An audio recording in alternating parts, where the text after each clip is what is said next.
Well, what we have is clearly an international and federal crisis that local governments are being asked to subsidize. And this is unsustainable.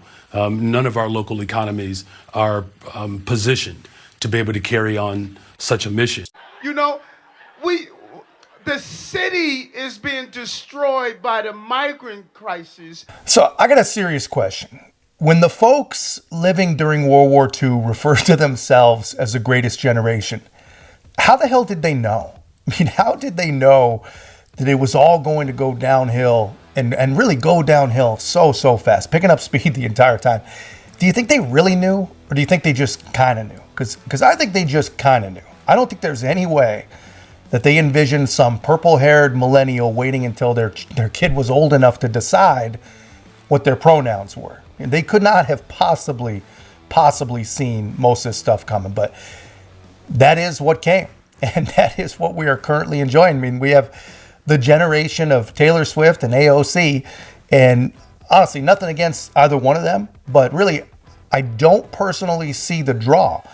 I don't think either one of them are really all that special. I just don't see it. You know, one thing that really is special, AOC of all people has finally solved Biden's record-breaking migrant crisis with thousands of people dying at our southern border. And I'm about to show you guys, and you're going to think this is some sort of gaffe. You're going to think it's a blooper. You're going to think it's parody, some kind of joke. But no, man, this is absolutely real. But before I roll it, do me a favor. Help us to continue to grow and get our message out to as many people as possible. This is going to be a very, very important year for conservative voices. And the only way to make our voices heard is to stick together and get together and stick together. So join us. Make sure to like, comment, subscribe, and most importantly, share. Guys, take a look at this display of congressional genius. From all parts of the political spectrum, one of the biggest issues that we have when it comes to immigration is the fact that we have an undocumented population. Mm-hmm. Now, you can fix that by trying to build a wall, or you can fix that by trying to document people and create a path to citizenship. Mm-hmm. And we'll have folks that might say, look at these systems, you know, that our shelter system has weight and things like that. But one of the reasons that our public systems experience weight is because people don't have a documented and reliable path to work and sustain themselves, just like all of our ancestors did and our grandparents. Yeah, you see that. I mean, you cannot make this stuff up, man. What in the actual hell is really going on there? I mean, this is what we have in Congress. This lady has said a lot of foolish things. I mean, remember, this is the lady that wanted to end air travel and get rid of cows to save the world. And apparently, I think by her math, if I remember right, the world should be ending in a year or two. But all that, and this is still the dumbest thing that she's ever said. There was a once-in-a-lifetime humanitarian disaster on the United States southern border. People are dying in the desert. People are dying in the rivers. People are getting assaulted, abused, trafficked, kidnapped.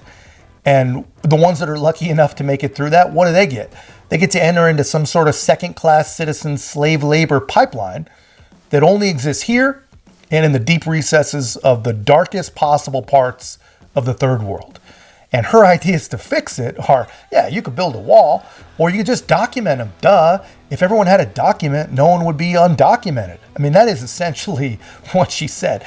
As if a piece of paper is somehow going to end the death, end the abuse, end the stranglehold that violent cartels have been given over America's southern border, the most powerful country in the world. I mean, this is just insane. It's completely insane. It's made even worse, even more insane, by the millions and millions of mushy-brained people propagandized enough to hear this and think that it's genius. It's like, that's the way forward. That's the idea. And really, guys, you know, what I think none of those people truly understand is that these ideas, you know, these politicians out there saying these ridiculous things, these are not the solutions. These are actually the cause, the catalyst. These are the problem. You know, when powerful and well-known politicians, they put this kind of insanity out there, this is exactly what gets used to convince and scam these poor people into making what is still, in the year 2024, an incredibly dangerous journey. I mean, the smugglers show them this stuff. They tell them about the cell phone that they're going to get from the government. They tell them about the cash that they're going to get from this humanitarian group or that humanitarian group. And then they tell them about the housing they're going to get in the most famous city of the world, New York City, and it's off to the races. I mean, I'd take that deal. Who wouldn't take that deal in the world, you know? But anyway, basically her plan, it sounds nice, it sounds fuzzy, but her real plan is to make it worse. Invite so many people that there's just nothing that could ever be done to stop it or fix it, and everything just collapses. You know, as you saw in the open, the Chicago mayor tells us that, you know, we can't sustain the people that we have here now.